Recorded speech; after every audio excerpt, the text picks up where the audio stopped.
Et c'est donc Monsieur le maire qui est avec nous sur le plateau, Monsieur Michel Vialet. Bienvenue encore une fois sur ce plateau de Kékéliba. Alioune Badara, je te laisse même poser s'il y a une comme première ça fait question. historique, moi je tiens une information De taille délivrée par Radio Kankan. Il paraît que lors du dernier conseil municipal, vous avez décidé de changer le nom de votre commune en l'appelant Mantes la Sénégalaise. Est-ce que vous confirmez? C'est un scoop que je ne me rappelle pas, mais... parce que ça ferait des jalousies, vous le comprenez. C'est pour montrer quand même l'attachement que beaucoup de Sénégalais ont vu envers cette commune. D'aucuns disent même que c'est un peu une partie du Sénégal en France, en territoire français. Et il y a un brassage culturel extraordinaire à Mantes-la-Jolie. D'ailleurs, notre confrère, Thierno Ahmadoussi, lors de son dernier séjour dans cette commune, quand même assez particulière quand même, a même pu tourner un documentaire qu'il a intitulé Mantes la Sénégalaise. Donc c'est vous dire les liens très étroits entre Mantes la Sénégalaise, Mantes la Jolie et le Sénégal. Alors comment se passe l'intégration de cette forte communauté sénégalaise établie dans votre commune, Michel le maire? Je crois que l'intégration, d'abord, c'est quelque chose qui s'inscrit dans la durée, et donc au travers d'un grand nombre d'actions. Les actions de coopération décentralisée que nous menons et dont nous échangerons dans les minutes qui suivent, y participent, parce que c'est quelque chose qui s'est construit au fil des ans avec la communauté des migrants qui sont à Mantes-la-Jolie. C'est d'ailleurs pas par hasard qu'on a choisi le Fouta, c'est parce que la communauté sénégalaise qui est à Mantes, elle est majoritairement poularde. Donc, le fait d'avoir travaillé ensemble, et avant de travailler, de se connaître, a fait que nous avons pu déterminer un certain nombre d'actions à mener ensemble. Des actions qui sont tout à la fois avec les départements, de Canel et de Matam, mais également des soutiens que nous apportons aux associations de migrants qui sont à Mantes-la-Jolie. Vous savez, la coopération, c'est quelque chose qui se construit au fil des années, puis qui s'additionne, si je puis dire. Ainsi, on a l'hôpital de Mantes-la-Jolie qui, avec l'hôpital de Ourossogui, ont commencé des échanges. Alors, des échanges professionnels, mais également des échanges de savoir-faire.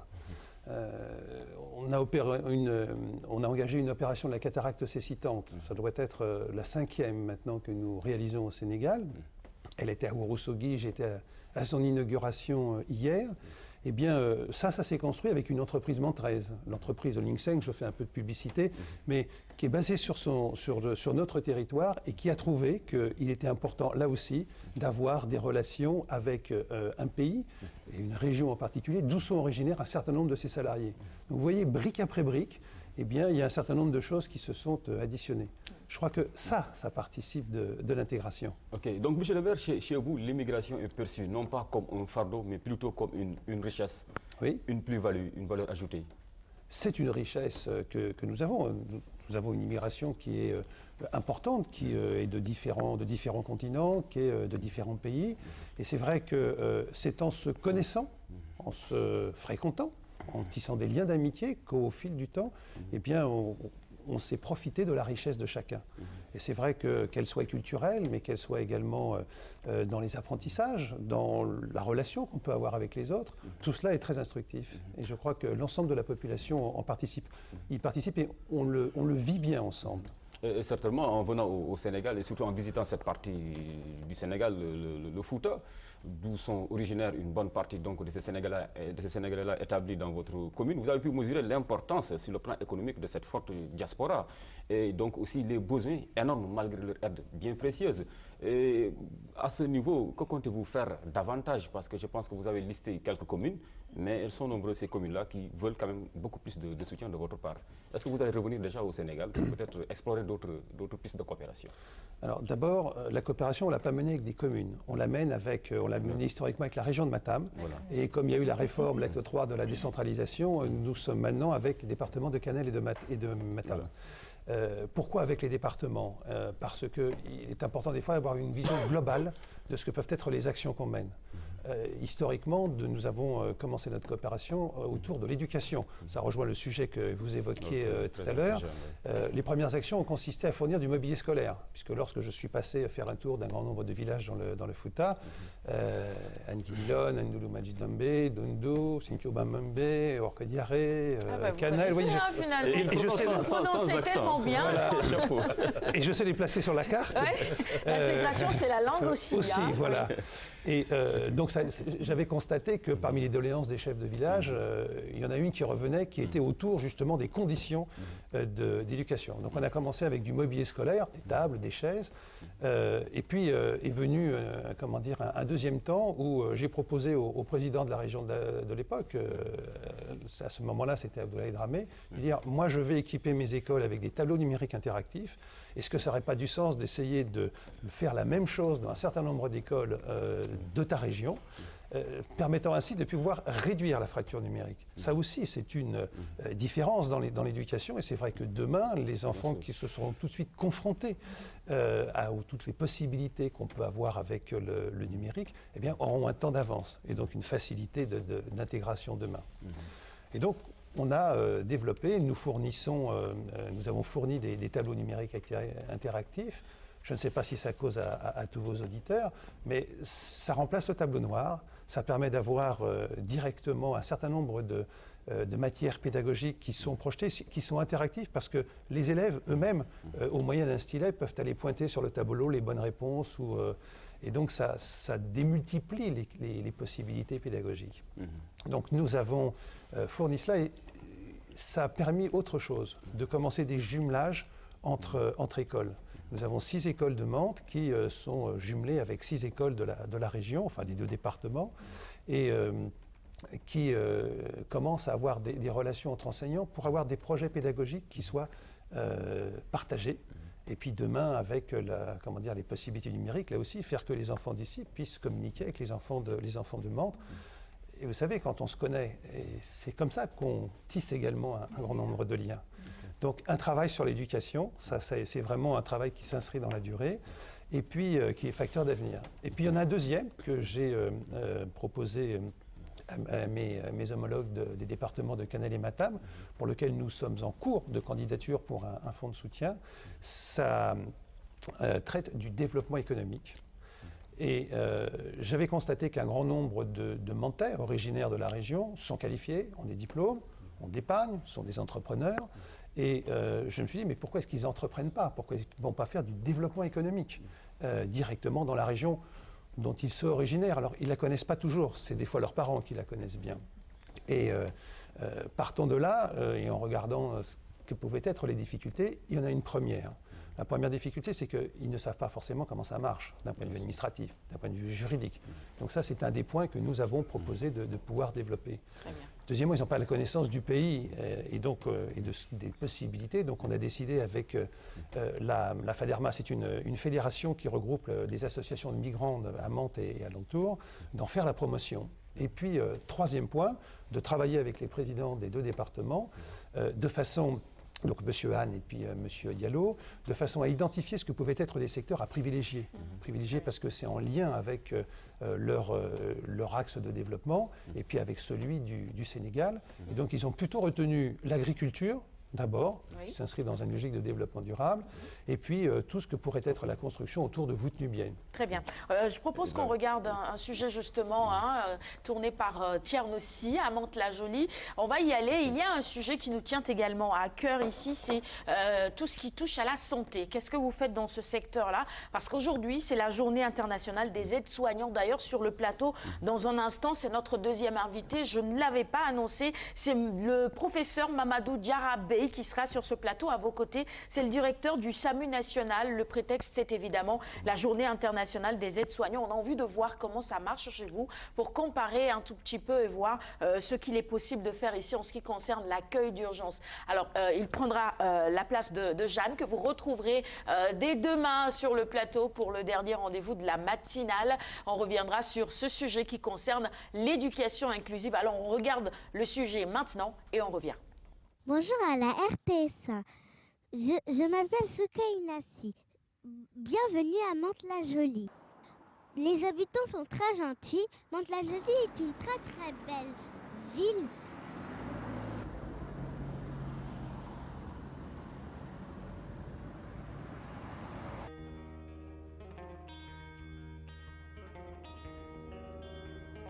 Troisième ville des Yvelines, Mantes-la-Jolie est à quelques encablures de Paris, la capitale française.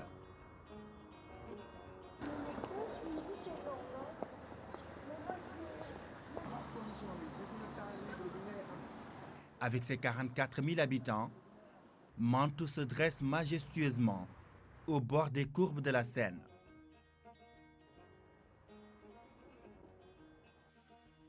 Une ville belle, chargée d'histoire. L'histoire de Mantes-la-Jolie est fortement liée à celle des communautés étrangères qui ont élu domicile ici depuis plusieurs décennies.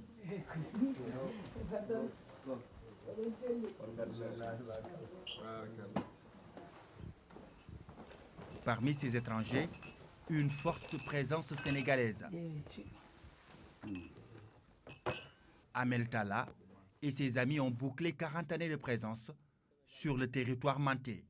Min ngarmiɗo e leydi ko en 1972 au mois de juillet. Je suis arrivé en 1972. À l'époque, Renault recrutait beaucoup de main-d'œuvre.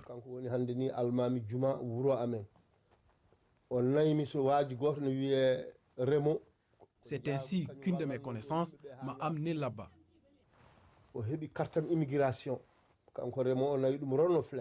Depuis, j'ai été embauché et j'ai fait toute ma carrière ici à Mantes. C'est une ville qui nous a bien adoptés. On n'a pas de difficultés majeures à Mantes-la-Jolie. À Mantes-la-Jolie, les Sénégalais ne sont aucunement inquiétés. Ils vivent en parfaite harmonie avec les populations locales. Ici, ils ont la latitude de mener avec aisance des activités pour développer leur pays d'origine. Cela se fait à travers des associations. Chacune d'elles se fixe des objectifs et ambitions bien clairs. Nous avons tissé beaucoup de partenariats. Les partenariats donc avec le PASD, le programme d'appui aux initiatives pour le développement, qui a injecté entre 2008 et 2013 4 milliards 900 millions. Allez, retour sur le plateau après ces quelques images qui nous montrent bien que la communauté sénégalaise est bien intégrée à Mantes-la-Jolie. On a pu voir d'ailleurs de petites séances de grillades, d'épis de maïs. D'épis de maïs, de bok, comme on les appelle ici. Bok, c'est ça, c'est bien ça. Bien au Sénégal. Et même dans l'accoutrement et tout, on a pu voir évidemment que les gens étaient très à l'aise. Véritablement, ils sont à l'aise à Mantes-la-Jolie, ils se sentent chez eux. Voilà, ces frères sénégalais établis donc dans cette commune française. Et on voit que la vie associative bat son plein à Mantes-la-Jolie. Hein. Mais sur le plan politique, parce qu'il était même question en France dernièrement de faire voter les étrangers, est-ce que vous sentez l'implication un peu de cette diaspora d'origine sénégalaise dans les activités politiques chez vous? Il y a de l'implication, c'est clair. Je pense que ça dépend des générations. Il y a des générations qui, je pense notamment aux plus jeunes, qui des fois sont un petit peu éloignées, pour certains, de la politique. Ce n'est pas propre à la communauté sénégalaise, en réalité. Et puis, il y a certainement également des modes de communication qu'on peut avoir. C'est vrai que les plus jeunes sont beaucoup plus attirés par l'image que par tout ce que peuvent être les communications écrites. Et ça y concourt. Mais sinon, il y a une implication associative, vous l'avez souligné, qui est très importante. Historiquement, ça participe de ce bien vivre ensemble que vous évoquiez à l'instant à Mantes-la-Jolie. Pas seulement avec la communauté sénégalaise, mais avec toutes les communautés. Je pense que, je le disais tout à l'heure, lorsque on s'apprécie, lorsqu'on se connaît, lorsqu'on se rencontre, se tissent ainsi des liens d'amitié et la possibilité de construire un certain nombre de sujets ensemble. Alors, il y a d'autres zones du Sénégal aussi. Hein. Je pense surtout à l'est du pays, vers Tambacounda, vous connaissez? Oui, voilà, beaucoup de Sénégalais. Voilà. Vous êtes déjà allé là-bas? Oui. Ok. Est-ce qu'il y a des projets en vue aussi dans cette partie du Sénégal où les besoins sont les mêmes que dans le Fouta? Les besoins sont assez proches de ceux du Fouta. En fait, nous avons déjà commencé un certain nombre de travaux avec la région de Tambacounda. Pas avec les institutions, mais avec les associations de migrants. Dans le cadre de notre coopération, on apporte également un soutien à des associations de migrants qui veulent sur place développer des micro-projets. Ça se traduit par un accompagnement financier, par exemple pour l'irrigation d'une bananeraie, la création d'un artisanat, d'une parcelle de maraîchage. Et donc des actions de cette nature, des soutiens de cette nature, nous en avons déjà eu avec des associations qui sont de migrants qui sont originaires de la région de Tambacounda. Le professeur Bey nous a rejoint sur le plateau, Mamadou Diarabé, directeur du SAMU national. C'est une région que vous connaissez, Mantes-la-Jolie? Non. Oui, j'y suis allé. Vous y étiez allé quelques fois, voir des amis, des ressortissants sénégalais donc, qui y vivent. Et vous Je salue confirmez d'ailleurs donc en passant, qui sont certainement en train de regarder l'émission. vous confirmez donc que les Sénégalais sont bien intégrés à Mantes la Oh Jolie. oui, j'ai été là-bas en baptême sénégalais, donc Ah oui, il y a, bon, il y a d'accord. une dizaine d'années. Donc je me sentais... C'était la fête. Bah oui, c'était la fête. Avec tout ce qui entoure Avec le tout ce qui cérémonial va, et tout à tout. fait. Bon, très bien, tant mieux alors. Je voudrais que Alioune Badara, si tu le permets, que vous puissiez quand même dire un mot, parce qu'on a encore 4 minutes avec vous, sur la signature de convention, 2 signatures qui ont eu lieu d'abord à Matam et ensuite à Ourossogui. En substance, ça tournait autour de quoi? Autour des sujets signature que de j'évoquais, convention. Oui. c'est-à-dire la L'éducation. poursuite des actions d'éducation et puis la volonté de développer ces sujets économiques. Concrètement, de façon à faire que, il puisse y avoir des recueils, des guides pour tous les investisseurs qui seraient intéressés. Deuxièmement, qu'on en fasse la promotion auprès des potentiels investisseurs ou entrepreneurs montais et yvelinois pour élargir la chose au département des Yvelines, puisque le département des Yvelines et son président Pierre Bédier, qui est d'ailleurs un élu montais, sont une institution impliquée dans la coopération également. La maison des Yvelines est en train de se construire à Ourossogui. Et dans l'éducation, concrètement? Dans l'éducation, oui, nous, c'est toujours la poursuite de la fourniture de tableaux numériques interactifs. C'est bien cela. Très bien. Alioune Badara. Peut-être pour coller un peu à l'actualité, parce qu'en Europe, il y a quand même une vague un peu d'attentats qui secouent certains pays, avec aussi malheureusement comme conséquence une certaine stigmatisation de ces communautés musulmanes établies chez vous. Et là, je pense à cette diaspora sénégalaise, dont la majorité est musulmane. Mais vous voyez de par leur pratique que c'est un islam assez tolérant. Pensez-vous que véritablement cette diaspora-là, cet islam-là qu'ils pratiquent est le vrai islam et que ça peut être un modèle contre aussi ceux-là qui profitent de cette situation pour stigmatiser? Écoutez, je crois que déjà les événements dramatiques que notre pays a vécus sont l'œuvre de quelques fous abjects et qui ne représentent aucunement ce qu'est la communauté musulmane. Si on devait la qualifier de communauté, le Coran, ça prêche l'amour. Et donc, je le disais il y a peu de temps, j'ai vu à cette occasion, pardonnez-moi de la citer, la sourate 5, verset 32, qui dit « Celui qui tue un homme tue toute l'humanité ». Voilà. Tout est résumé. Je pense que certains dénaturent ce qu'est le Coran et ils cherchent à créer des peurs, à nous diviser. Je pense qu'il faut y répondre par force, fermeté et rassemblement. Tout à fait, très bien.